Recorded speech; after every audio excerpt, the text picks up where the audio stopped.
Every worthwhile relationship can experience problems. And with that in mind, it's important to recognize this. Problems are inevitable, they're normal, and they're potentially beneficial. Now, they are inevitable because relationships bring together very different people. They're normal because all relationships, including great ones, go through ups and downs. Just last night at Tokoi Creek, I had a freshman student tell me that she was still close friends with somebody that she was close friends with in middle school. And she said, "Can you believe we're still friends? High school changes everything." But solid friendships survive the ups and downs and changes. And problems are potentially beneficial because when handled effectively, the relationship can grow through problems. It's also important to recognize that, generally speaking, there are three problem-solving styles. First, there is the avoid style. These are the don't rock the boat kind of people. They bury their feelings without realizing that those feelings will undoubtedly rise again somewhere down the road. They go from clam up to build up to blow up, inviting mental, emotional, and physical side effects. Meanwhile, the problem keeps growing, and the unfinished business erodes the relationship. Second, there is the attack style. These are the get them before they get you people. They are fighters who refuse to concede, so they inflict wounds on each other, wounds from which it can be hard to recover.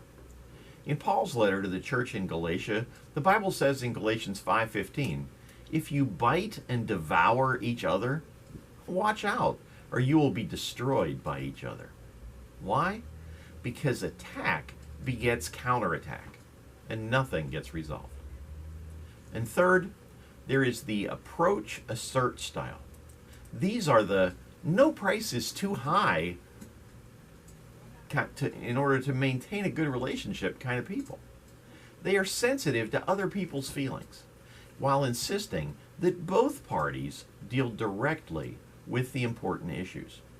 They avoid fixing blame, and they attack the issue instead of attacking an individual. And they invite others to partner with them in solving the problem and strengthening the relationship. And so that is the style to try, because it works. Now, the prophet Amos asked this question in Amos 3:3 in the Old Testament. Do two walk together unless they have agreed to do so? Relationships are built on mutual trust, and trust is based on speaking the truth. But there are ways of speaking the truth that help and ways that hurt. The give them a piece of my mind approach just drives the wedge deeper. Then there is the Bible way that we see in Ephesians 4:15. Instead, speaking the truth in love, we will grow to become in every respect the mature body of Him who is the head. That is Christ. So speaking truth with love makes us more like Christ and roots our relationship deeper in Him. So let's suppose that a couple fights because the man is habitually late. How can she make sure her message gets across? Well, she could say to him, "I feel frustrated."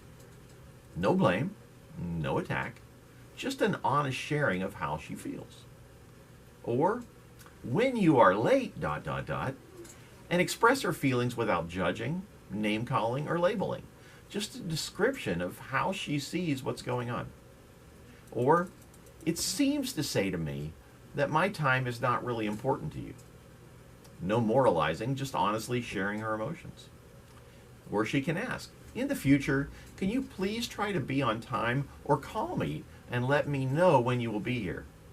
So instead of focusing on past actions that he can't change, she's telling him what she would like to see him do differently next time. She might add, "Would you be willing to do that for me?" No demanding or taking for granted. She's just asking for consideration and cooperation. And when he agrees, they have an implied contract. She can then thank him sincerely and reward every effort he makes to keep his word. In effect, she had just realigned the relationship by making him an ally instead of an adversary. She has also defined the focus as a shared one, not something that she does to him. And like the Bible says, we can walk together when we have agreed to do so. And when we work and walk together through differences, our relationships can thrive as we keep Christ in the center.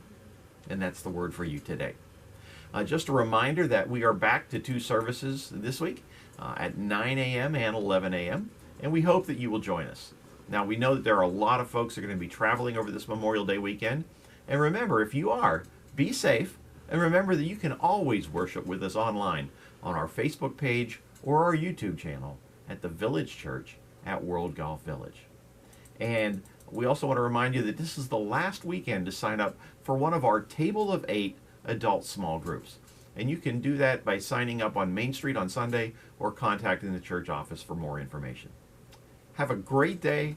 Have a wonderful weekend. And I'll see you again on Monday with more from the Word for You today.